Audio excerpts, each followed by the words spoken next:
ఒక 50 మందినే పర్మిట్ చేస్తాం, అలాగైతేనే 100 మంది. నేను అడుగుతున్నా, ఒక ఎమ్మెల్యే స్థాయి ఒక సర్పంచ్ స్థాయి పోతేనే పరామర్శకి ఆ గ్రామంలో 100 మంది వస్తారే, మరి రాష్ట్ర నాయకుడు మాస్ లీడర్ అయిన జగన్మోహన్ రెడ్డి గారు వస్తే ఆపగలుగుతామా ఎవరివన్నా? అయినా మేము మాట ఇచ్చాం అందరూ నాయకులు. సార్ వాస్తవంగా మేము అందరూ కార్యకర్తలు రావాలి, జగన్మోహన్ రెడ్డి గారిని చూడాలి అంటున్నారు. మేము మొన్నటి వరకు మా నియోజకవర్గాల్లో పోనీలే కార్యకర్తల వరకు తలా ఒక 50 వెహికల్స్ 100 వెహికల్స్ పెట్టి తీసుకెళ్దాం నియోజకవర్గాల నుంచి అనుకున్నాం. కానీ మీరు సెక్యూరిటీ ప్రాబ్లం అంటున్నారు, మీ నాయకుడికి ఆపద రావచ్చు అంటున్నారు, వెహికల్స్ ఆపేయమంటున్నారు. అంటే ఎస్ మేము మాటిస్తాం, ఒక్క వెహికల్ కూడా పెట్టము.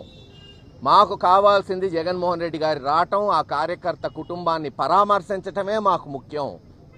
వేరే ఏ విషయం మాకు ముఖ్యం కాదు.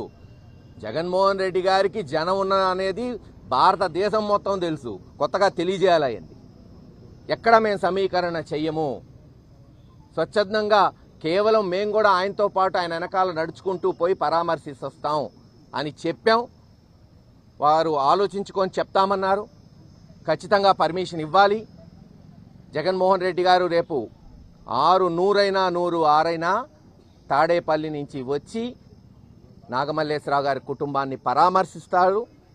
అటువంటి సంకేతాలు మాకు వచ్చినాయి. మీకు తెలిసిన విషయమే, ఒకసారి మాట ఇచ్చిన తర్వాత వెనక్కిపోయే వ్యక్తి కాదు జగన్మోహన్ రెడ్డి గారు. ఖచ్చితంగా రేపు వస్తారు, పరామర్శిస్తారు, ప్రగాఢ సానుభూతి తెలియజేస్తారు. ఏది ఏమైనా రేపటి ఈ ప్రోగ్రాం కొనసాగుతుందని మేమందరం వైఎస్ఆర్సీపీ నాయకులు మీకు తెలియజేస్తున్నాం.